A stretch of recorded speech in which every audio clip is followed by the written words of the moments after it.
Amor e Sexualidade, uma compilação de artigos de Joana de Ângeles durante 40 anos. Então, uma pessoa fez uma pesquisa durante 40, deixa eu ver se é 40 mesmo.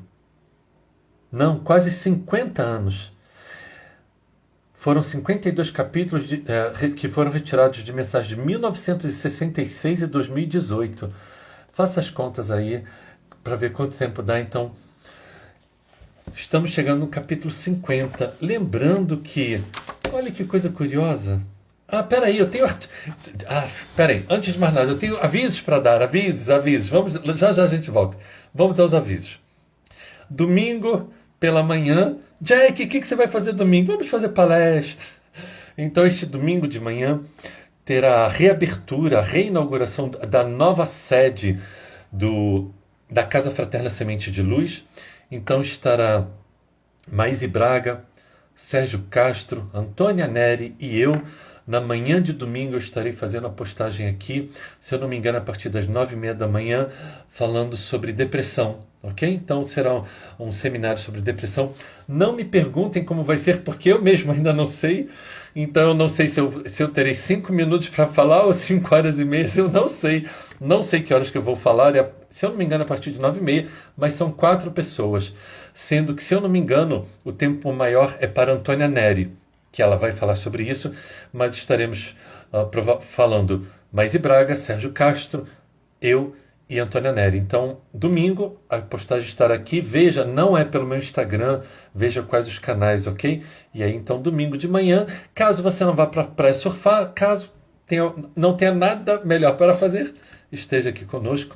E lembrando também, segunda-feira, 19 horas, queridos, teremos a nossa live com Haroldo Dutra, também não por aqui, pelo canal da TV7. Exatamente onde nós estivemos ontem, com o nosso querido Medrado, segunda-feira, com Haroldo Dutra, ok? 19 horas, também hoje, após a nossa live, eu estarei postando aqui. E agora, então, voltando ao amor e sexualidade, porque senão eu esqueço, pessoal. Então, eu estou achando interessante, sabe o que? Eu vou dizer para vocês o que eu estou achando interessante. Que nós estamos terminando. Hoje é dia 4, depois é dia 11, depois é dia 18. Olha só. Nós estaremos na última sexta-feira deste ano, sem ser Natal e Ano Novo, que é dia 25 e dia 1º, estaremos terminando esse livro, a segunda parte. Olha que coisa, sem marcar, olha que coisa espetacular, olha que coisa legal. Então, essa semana, dia 4, capítulo 50, semana que vem, dia 11, capítulo 51, outra semana, dia 18, capítulo 52, e terminamos a segunda parte. Então, esclarecendo para quem está chegando.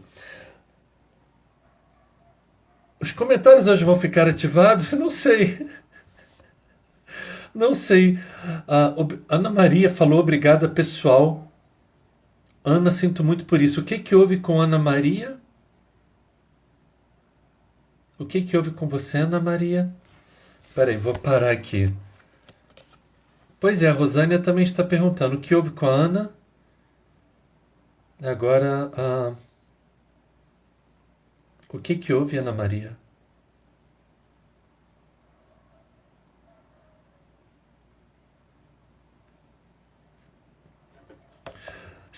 Gustavo, querido Gustavo, que bom que você está aqui. Ok, entendi. Ana Maria, por gentileza, depois, minha querida, envia para mim uma mensagem no direct com o nome de sua mãe e, se possível, uma foto também, para eu... Entendi, querida. Então, por favor, Aninha, me mande uma mensagem no direct com o nome de sua mãe e, se possível... Tá, ok. Não precisamos, somente precisamos saber, somente precisamos... Queridos, só precisamos saber que a mãe dela desencarnou. Ok, minha querida. Ok. Estaremos atentos. Ana Maria. Gratidão. Gratidão, por favor, me envie, tá bom, minha querida? Já até me desconcertei aqui, porque complexo. Enfim, este livro, ele tem duas partes, queridos. A primeira parte, que vai do capítulo 1 ao capítulo 25, são textos relacionados à sexualidade humana. Do capítulo 26 ao capítulo 52 são capítulos referentes às relações afetivas. Quando nós iniciamos este estudo, portanto, há 24 semanas atrás, resolvemos iniciar pelo estudo das relações afetivas, entendendo que se você se relacionar afetivamente bem com você e com o próximo, afetivamente, a questão sexual bem elaborada, bem trabalhada, virá como consequência. Portanto, decidimos iniciar pela segunda parte do livro. Então, este ano, na última sexta-feira do ano, sem contar o Natal e Ano Novo, estaremos então finalizando a segunda parte do livro e, sem dúvida, a partir de janeiro, então, a partir da primeira sexta-feira de janeiro, iniciaremos então os capítulos sobre sexualidade, ok? Sim, sem dúvida, eu vou retirar agora. A partir de agora, então, queridos, vamos retirar os comentários e retornamos então com os comentários na segunda parte da live, ok? Peço somente uma caridade, por favor. De vez em quando, cliquem nos coraçõezinhos para eu ver aqui os coraçõezinhos subindo e eu saber que eu não estou falando somente para os amigos da espiritualidade.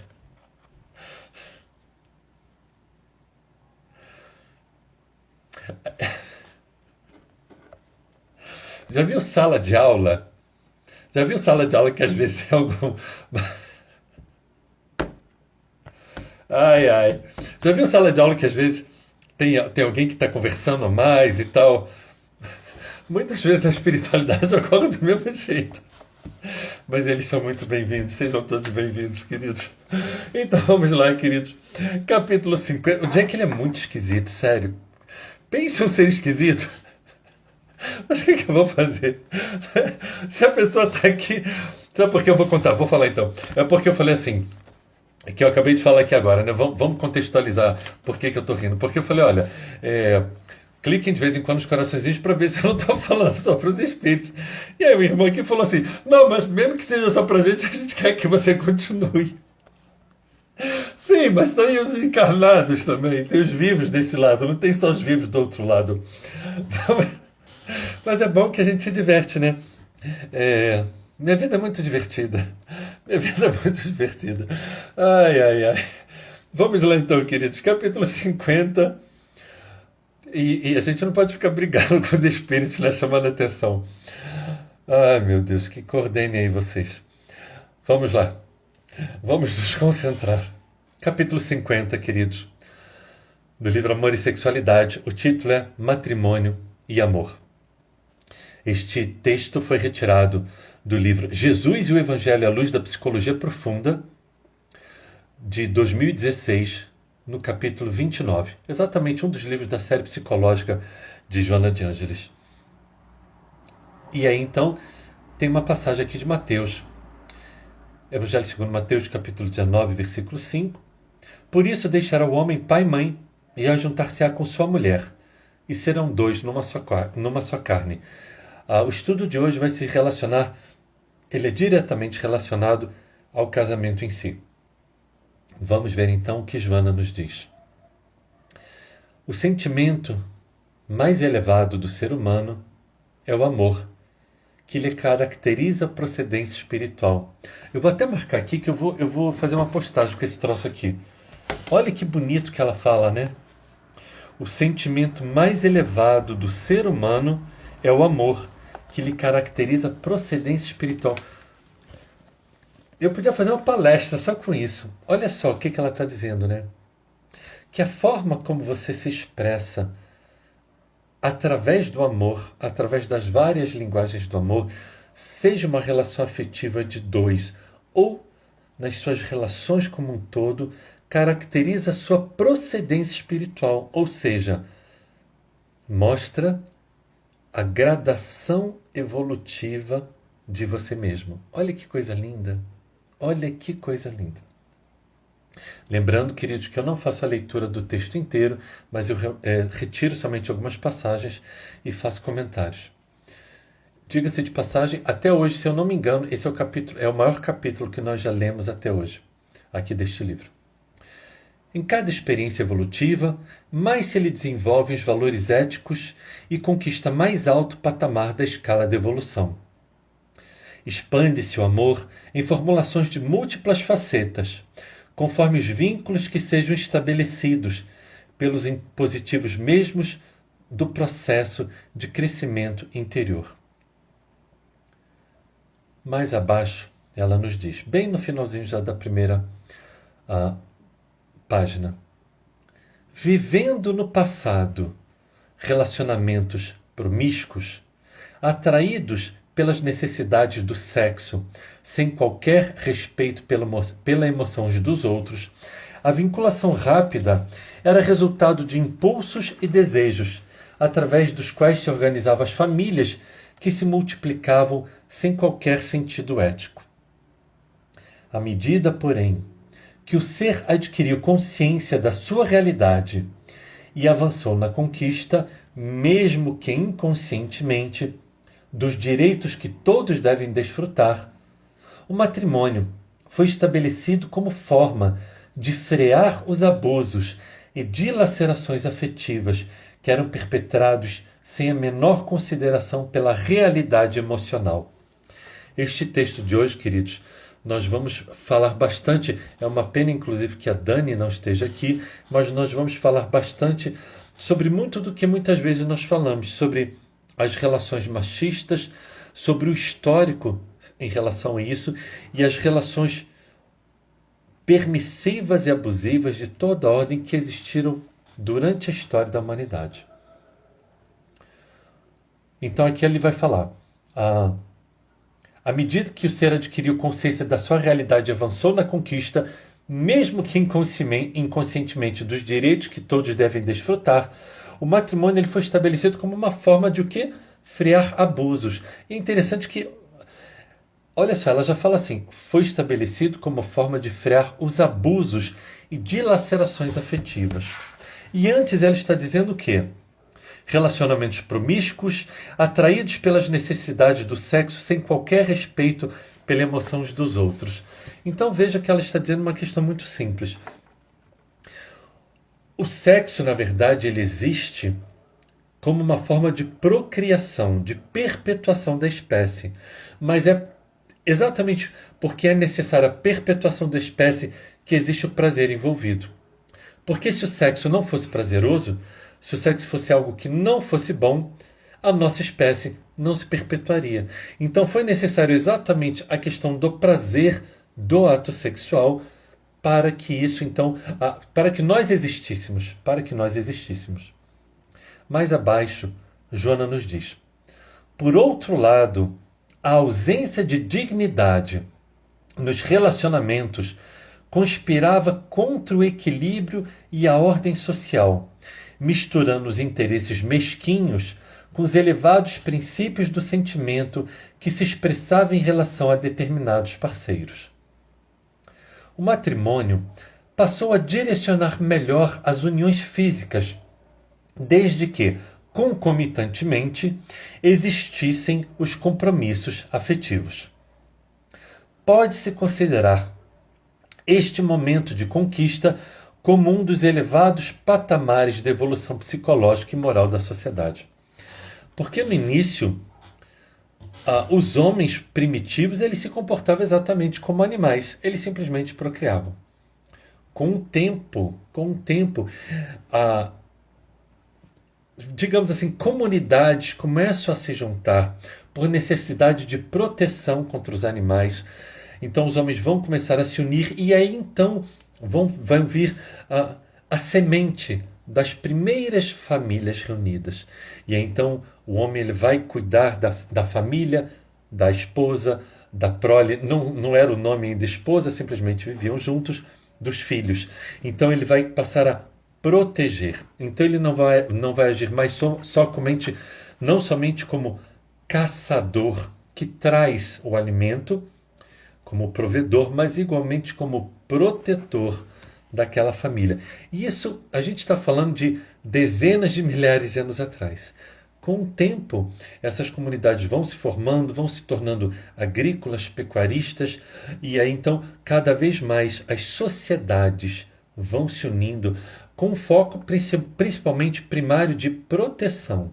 E depois um vínculo afetivo e social ele é formado. E aí ela está falando sobre o matrimônio nesse contexto. Certamente não impediu, ou seja, a instituição do casamento, das uniões afetivas, certamente não impediu que as expressões mais primitivas permanecessem orientando os indivíduos, ou seja, permaneceram orientando os indivíduos, e aí começa, especialmente os homens, que se sentiam atavicamente com mais permissões do que as mulheres, facultando-se o adultério e o desrespeito aos compromissos espontaneamente assumidos para a construção da família. Isso é algo que, em muitas sextas-feiras, nós falamos muito isso. A questão do machismo, do patriarcalismo, não é contemporâneo. Não é contemporâneo. É algo que existe há milhares e milhares e milhares e milhares e milhares de anos. O que nós estamos vendo nesse romper do terceiro milênio, século XX, século XXI e com certeza até o final desse século, a gente está no século XXI, peraí, a gente está em 2020, século XXI, não é isso? Ou a gente está em 2021? Não, estamos no... Peraí, calma. Não exija demais do Jack numa noite de sexta... Não, a gente está em 2020. Isso, estamos em 2020, mas já estamos no século XXI. Nós vamos ver até o final desse século, sem dúvida alguma, o romper definitivo dessa barreira. Então, tudo que a gente vê hoje, o próprio projeto Justiceiros Oficial, que a Dani está aqui, que a Dani toda sexta-feira está aqui conosco. Há um mês atrás, mais ou menos, eu estive inclusive falando sobre os aspectos teológicos na Bíblia, no Antigo e no Novo Testamento, sobre o machismo, as sociedades patriarcais, lá no site do Justiça para Elas, que também igualmente falando sobre relacionamentos abusivos, teologicamente falando, historicamente falando, por que surgiu, e sim, a Bíblia é machista, é um ponto... simples assim, mas como a gente ficou mais de uma hora aquele dia falando isso, a gente não vai dentro desse caminho hoje. Mas nós precisamos ver que Joana ela deixa muito claro. E agora está sendo rompido isso. E é algo muito novo. Nós vamos ver que a questão da emancipação da mulher, ela surgiu no século passado. E ela só surgiu por causa da Primeira e da Segunda Grande Guerra. Por quê? Os homens foram para a guerra, as indústrias precisavam permanecer funcionando e as mulheres então vão se tornar uma força de trabalho. Os homens voltam da guerra, mas as mulheres elas já começam a se assenhorear de si mesmas, se empoderar e falar assim, não, peraí. Elas descobrem a sua individualidade e elas descobrem que elas têm valor para a sociedade e elas não querem perder aquela conquista. A partir de então a gente está falando, pessoal, a gente está falando de coisa de menos de 100 anos. Muito mais na Segunda Guerra, na verdade, do que na Primeira Guerra Mundial. Muito mais na Segunda Guerra Mundial. Então a gente está falando de algo extremamente novo. Então pensa assim, são milhares e milhares e milhares e milhares de anos de sociedade machista e patriarcal, que os homens faziam o que eles queriam. E de repente, em menos de um século, nós estamos tendo essa revolução na sociedade humana em relação às mulheres terem o seu direito, o seu lugar enquanto ser humano. Não vamos adentrar essa questão também, mas algumas religiões que dominavam o planeta, elas chegaram a afirmar que as mulheres não tinham alma. Direito a voto das mulheres é coisa muito recente, igualmente. Então vamos ver que tudo isso é uma conquista árdua das mulheres. E agora então estamos vendo o quê? Não está sendo mais aceito esse papel que o homem cumpria tão bem. Não, eu sou machista, traio mesmo, lugar de mulher na cozinha, seja lá quais os ditados populares patéticos que existiam. E por quê? Porque como as mulheres elas não tinham dominância financeira, O homem era o provedor, ele mandava e desmandava. E a mulher, ela silenciava, a mulher era submissa. E com o tempo a mulher foi conquistando seu lugar na sociedade em todos os aspectos, inclusive financeiro. E aí hoje nós vemos esse grito, esse bradar das vozes, tanto femininas quanto masculinas, dizendo: não tem mais condições de nós vivermos em uma sociedade com homens se comportando como homens primitivos, como os seus pais se comportavam, como os seus avós se comportavam. Então hoje, sem dúvida alguma, só que é isso que a gente precisa entender. Não é do dia para a noite. Então precisamos entender isso. Estamos falando de uma revolução para mudar o comportamento presente, tanto que ela vai usar a palavra atávico, ou seja, está presente no inconsciente coletivo de milhares de anos. E aí então, de repente, está sendo solicitada uma mudança urgente. E que bom que está sendo solicitada isso. Então aqui, mais uma vez, ela deixa muito claro, né? Especialmente os homens que se sentiam atavicamente com mais permissões do que as mulheres, facultando-se o adultério e o desrespeito aos compromissos espontaneamente assumidos para a construção da família. A mulher, enganada ou submetida aos seus caprichos pela força vigente, ou seja, exatamente porque era o que elas sabiam, o que elas conheciam naquele tempo, e aceita pela sociedade. Porque essa é uma outra questão, né? Mulheres na política, a gente vê agora. A gente nunca viu isso. Mulheres empoderadas, em posições de destaque, e ainda assim nós sabemos, pelas estatísticas, que mulheres, infelizmente, continuam ganhando menos, continuam muitas vezes sendo mais exploradas do que os homens nas diversas áreas. Mas está mudando. E isso que é importante. A gente tem que ter a capacidade de ver o copo meio cheio, não meio vazio. O copo está ficando cada vez mais cheio. A conscientização da sociedade como um todo, não somente das mulheres que já têm essa consciência, mas igualmente dos homens, cada vez mais faz com que esse copo esteja mais cheio. Então vai ver, a mulher enganada ou submetida aos seus caprichos pela força vigente e aceita pela sociedade, silenciava as suas aspirações quando no lar, ou servia de pasto para as paixões quando empurrada para os resvaladouros da prostituição. No tempo de Jesus, por exemplo, as mulheres não tinham valor algum na sociedade vigente. Seja na sociedade grega, romana, na sociedade conhecida de todo o Mediterrâneo. Não vamos lá para o campo do Oriente, não. Mas vamos ver a sociedade da Europa como um todo, gregos, romanos, pagãos, idólatras, judeus, seja lá qual fosse a religião, as mulheres na sociedade, o valor delas era basicamente muito irrisório. Em muitas sociedades, o homem podia dar a mulher como forma de pagamento, assim como podia dar os filhos como forma de pagamento de dívida, caso ele não tivesse mais como pagar. Entregava a mulher, os filhos como escravos. A mulher no tempo de Jesus era uma sociedade extremamente machista e a mulher era uma posse. Então, o pai tinha posse da filha e negociava a filha, fazendo com que ela passasse a posse de um outro homem. Se essa mulher ela se visse, por exemplo, órfã ou relegada pelo marido, abandonada pelo marido, ela se viria, sem dúvida, sem amparo da sociedade, sem amparo nenhum.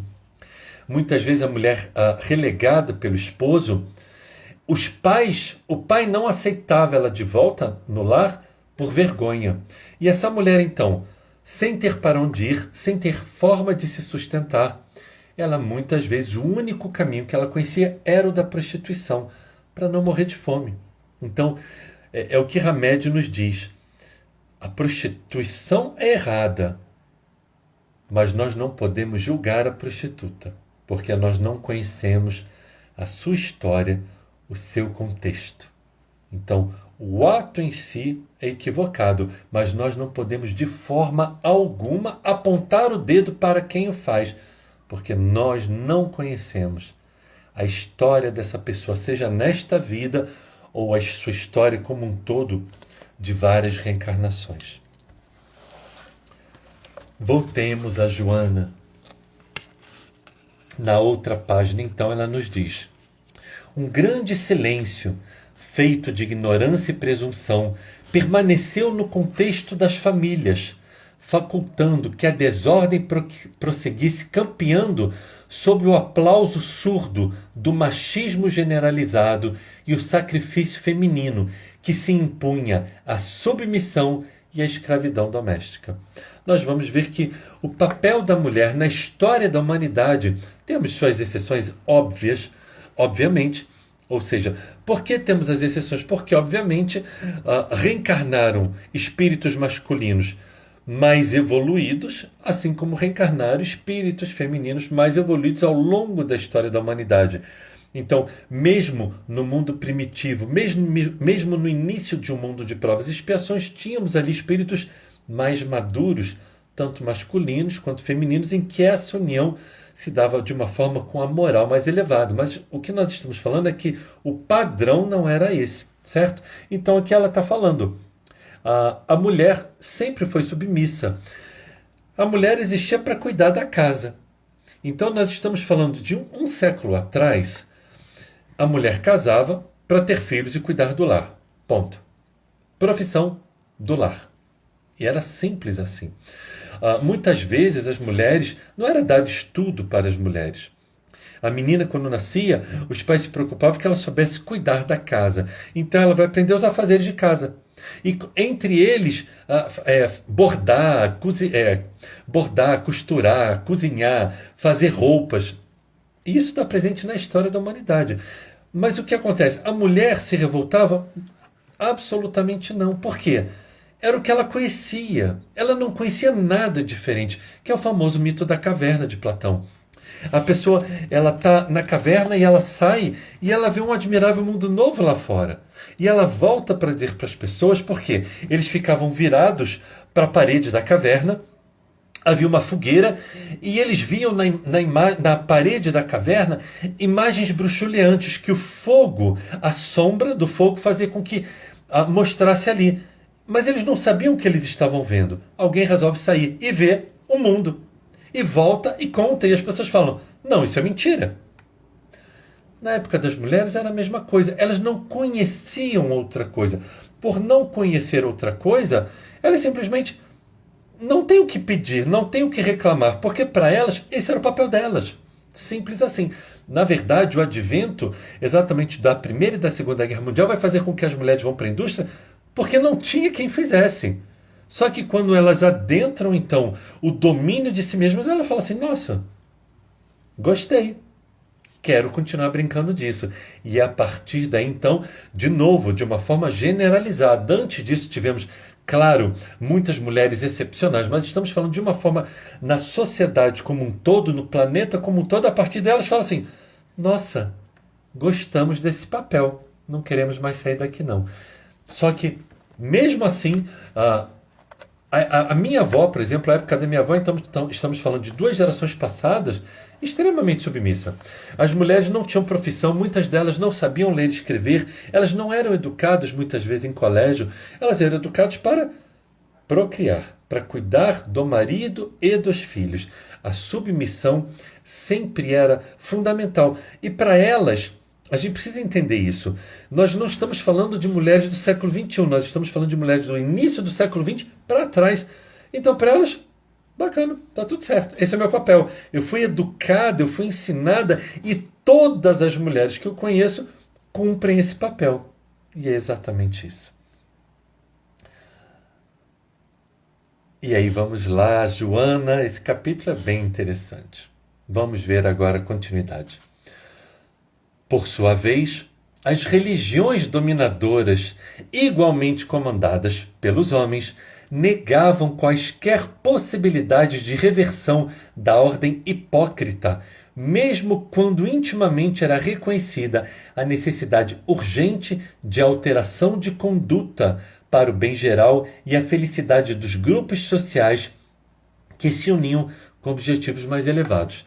Queridos, infelizmente, é um fato teológico, é um fato histórico. Somente falando do Novo Testamento para cá, os apóstolos eram machistas. Os apóstolos não aceitaram Maria de Magdala. Eles não aceitaram Maria Madalena. No estudo profundo da teologia, que é o estudo da crítica textual do Novo Testamento. Então você não lê esse livro, Novo Testamento, não. Você dá um passo além. O estudo da crítica textual do Novo Testamento é quando você dá um passo além. E existem vários fatores de estudo neste campo profundo da teologia. E um dos campos é o que aqui está é verdadeiro e o que não é. São vários critérios. E um dos critérios é do atestado, é chamado de critério do atestado independente, ou também chamado de critério da corroboração sem colaboração. E o outro critério é conhecido como critério do constrangimento. São critérios utilizados, são 5 critérios utilizados, esses são 2, e que eles são utilizados para você mostrar se efetivamente algo que está aqui é verdadeiro e ocorreu ou não. E aqui nos traz uma história que ela ocupa estes 2 critérios, portanto nós sabemos que são verdadeiros. Qual é? É o critério exatamente da atestado independente ou da corroboração sem colaboração. O que isso quer dizer? Várias fontes independentes contando basicamente a mesma história, mas elas não são baseadas no mesmo denominador comum. Então, o Jack ali conta uma história, o fulano lá no não sei em que outro lugar conta basicamente a mesma história, outra pessoa lá no outro lugar conta a mesma história. E o outro é o critério do constrangimento, sobre o que nós estamos nos referindo agora, sobre Maria de Magdala, ou Maria Madalena, ter sido a primeira mulher a ter visto Jesus ressuscitado em espírito. Nós temos isso confirmado em diversos evangelhos, por diversas fontes que tiraram os seus relatos de fontes diferentes. E por que o critério do constrangimento? Porque na época de Jesus, para alguém escrever esse livro e dizer que a primeira pessoa que confirmou que Jesus ele aparece ressuscitado, dizer que foi uma mulher, pense em algo que constrangeu as pessoas. Por isso que nós sabemos que esse relato é verdadeiro. Porque se você quisesse dar um discurso de legitimidade, você diria o quê? Então Pedro foi ao túmulo e Pedro viu Jesus ressuscitado. Pedro, Tiago e João foram os primeiros a verem Jesus ressuscitado. E não é uma mulher. Então isso é extremamente complexo. Por isso que nós sabemos que, sem sombra de dúvida, claro que mais tarde os espíritos vão nos dizer a mesma coisa, sem dúvida. Mas isso é só para a gente ver como era... E só para falar do Novo Testamento para cá, quando Maria de Magdala ela vai falar que ela viu Jesus, Pedro, por exemplo, não acredita. Entre os evangelhos apócrifos, um dos evangelhos apócrifos que não foi escrito por Maria de Magdala ou Maria Madalena, mas é chamado de o Evangelho de Maria Madalena, ela começa a relatar coisas que Jesus teria dito a ela. E aí Pedro fala assim, e Jesus ia te falar essas coisas e não ia falar para a gente por quê? Sociedade extremamente machista. E, diga-se de passagem, entre as sociedades vigentes, então vamos pegar toda a área que nós mais conhecemos, toda a área da Europa, gregos, idólatras, romanos idólatras e a sociedade judaica, a sociedade em que a mulher era melhor tratada era a sociedade judaica. E ainda assim era extremamente machista. Então, aqui vai dizer sobre o papel das religiões em abafar, em apagar a voz das mulheres e a presença das mulheres na sociedade. Então, onde nós paramos? Sim, na cegueira que vigia, ou seja, na cegueira vigente em relação às religiões, arbitrariamente se interpretou o ensinamento de Jesus como uma imposição para que o matrimônio se transformasse em uma cerimônia religiosa consolidada de natureza perpétua até que a morte separasse os nubentes, não obstante vivessem distanciados pelo ódio, pelo ressentimento recíproco, pelo não cumprimento dos deveres do tálamo conjugal. Lembrando que na época de Jesus, e até muito pouco tempo atrás, Não vai dar tempo de ler tudo não, eu estou falando demais. O casamento era um contrato, né? Então, é interesse que a minha filha se case com o filho da fulana de tal, ou é interesse que o meu filho se case com a filha de fulano de tal. Eram uniões contratuais, tanto que existia o dote, ou seja, era um comércio. O dote nada mais é do que uma compra e venda de uma mercadoria. Que mercadoria? A mulher. Para quem nunca pensou nisso, o dote é exatamente isso. Para quem nunca se deu conta, a mulher era uma mercadoria, que ela era trocada por valores, por bens. Hashtag pronto falei. Lembrando que bom que não é mais assim. Então, vamos falar já sobre essa questão do que Jesus disse sobre as uniões conjugais. Mais à frente, já na outra página, Joana nos diz: felizmente, o divórcio veio terminar com a incômoda situação das uniões infelizes, facultando a transformação do tipo de relacionamento conjugal em outras expressões de amizade e de consideração de um pelo outro parceiro, que as circunstâncias conduziram à mudança de compromisso, especialmente quando existem filhos que não podem ser relegados à orfandade de pais vivos, por desinteligência destes. A fim de que os indivíduos consigam o êxito no consórcio matrimonial. Então aqui ela está falando sobre, exatamente, vamos falar rapidinho, né? Vai dar tempo. Evangelho segundo Mateus capítulo 5, versículos 31 a 32, é considerada a terceira antítese de Jesus do Sermão do Monte. No Sermão do Monte, teologicamente falando, existem as 6 antíteses de Jesus. Não é o nosso foco, a gente não vai aprofundar esse campo, mas em Mateus capítulo 5, versículo 31 e 32, tem a terceira antítese. A primeira é sobre o homicídio, a segunda sobre o adultério, a terceira sobre o casamento, a quarta sobre falar o nome de Deus em vão, a quinta sobre o olho por olho, dente por dente, a sexta antítese sobre amar os vossos inimigos. Então a terceira antítese, Jesus diz: ouviste que foi dito, dareis carta de desquite à vossa mulher. Eu, porém, vos digo. Ele reinterpreta a lei mosaica, que só dareis carta de desquite à sua mulher se for por adultério.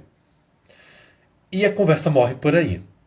Mas mais à frente, é por isso que o estudo do Novo Testamento é tão fantástico. Mais à frente, só lá no capítulo 19, Jesus vai retomar essa conversa. Ele vai dizer aqui, assim, que Moisés permitiu que fosse entregue a carta de divórcio por ignorância das pessoas. Porque assim, ele vai dizer, devido à dureza dos vossos corações. Então, basicamente é o seguinte: você podia casar com uma mulher, e caso você não gostasse da mulher, você simplesmente despachava a mulher, dava uma carta de desquite para ela. E aí ela teria que tentar voltar para a casa do pai, caso o pai aceitasse, porque seria uma vergonha para a família perante a sociedade, porque sabe-se lá Deus que... Como assim? Eu te entreguei uma mercadoria com defeito, você está me devolvendo. Era desse jeito. Então muitos pais, o homem principalmente, não aceitava a filha de volta por vergonha perante a sociedade. O que será que essa menina aprontou? Para o marido, que é tão correto, ter dado uma carta de desquite. Então, Moisés vai instituir essa lei e Jesus vai retirar essa lei. Ele vai dizer que no início não era assim, mas devido à dureza dos corações dos homens. Lembrando que Moisés viveu 1400 anos antes de Jesus e Jesus então vai tentar retirar essa lei. Então, aqui está falando sobre o divórcio. Lembrando que no capítulo 22, a respeito do divórcio, eu até marquei aqui já, eu falei isso numa outra live, sei lá quando, Evangelho segundo o Espiritismo, capítulo 22, item 5. O divórcio é uma lei humana cuja finalidade é separar legalmente o que já estava separado de fato. Vamos correr aqui um pouquinho para dar tempo da gente terminar esse capítulo. E aqui ela vai retomar então como fazer para que um casamento dê certo. Ou uma relação afetiva, por que não dizer? A fim de que os indivíduos consigam êxito no consórcio matrimonial, que decorre da afinidade e compreensão de ambos os cônjuges através do amor, torna-se indispensável que os conteúdos psicológicos de cada qual se encontrem em harmonia. Por isso que eu sempre digo, para você atrair para você uma relação afetiva saudável, você afetivamente, de uma forma geral, psicologicamente, precisa estar bem equilibrado em suas carências, em suas fragilidades sexuais. E mais à frente, ela continua. Nesta identificação de conteúdos psicológicos, os dois seres fundem-se emocionalmente, trabalhando-se pela planificação sexual e emocional. Joana sempre diz isso. Joana sempre diz que o sexo não é fundamental, mas que faz parte da relação. Ela, na semana passada, eu acho que a primeira frase da semana passada, eu acho que ela fala sobre isso. Deixa eu ver se... Ou foi em alguma outra live. Primeira frase. Quando se pensa em relacionamento afetivo duradouro, deve-se ter por meta a conquista do ser essencial e dos seus valores, ao invés dos interesses imediatistas do conúbio de natureza sexual. Mas ela sempre fala, o sexo está presente na relação. A Joana nunca, em nenhum texto, ela fala assim, que o sexo não faz parte da relação. Ela não fala isso. O sexo, assim como aqui, ela está deixando claro. Mas se a sua relação é baseada só no sexo, aí, sem dúvida, que existe uma chance imensa de que ela termine por si só, porque o alicerce está sendo construído em cima da areia e não em cima da rocha. A rocha são os valores morais, espirituais e também dos valores do mousse de chocolate. É fundamental a presença do mousse de chocolate na relação afetiva. Eu vou escrever o capítulo 29 de Mateus, viu? Já estou dizendo aí para todos vocês, porque Mateus vai só até o capítulo 28, eu vou escrever o capítulo 29, em que Jesus fala sobre o café, sobre o mousse de chocolate, sobre o chocolate, todas essas coisas fundamentais à nossa existência. Então, trabalhando-se pela planificação sexual e emocional. Então, tudo tem que estar junto. Numa relação afetiva é óbvio e é natural. Não é pessoas jovens, saudáveis, não são pessoas que têm 90 anos de idade, que o sexo ele já não tem mais representatividade.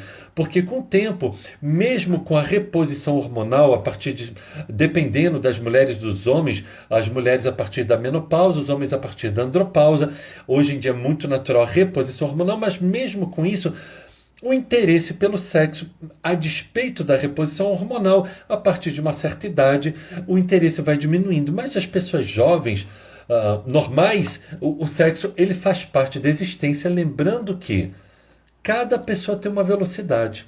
Então as pessoas estão juntas, estão casadas e depois de algum tempo, no início é natural ter muitas relações sexuais, mas com o tempo aquilo adentra, a rotina se faz presente, o que é natural. Mas existe uma outra questão, às vezes o parceiro ele quer sexo 4 vezes por semana e para a mulher uma vez está bom. Ou às vezes a mulher quer todo dia, quer 4 vezes por semana e para o homem uma vez está bom. Não é uma questão, cada um tem a sua velocidade também no campo sexual, assim como tem a sua velocidade na sua estruturação espiritual e emocional. E aí, planificação sexual e emocional, daí resultando a saúde moral que deve viger em todas as uniões.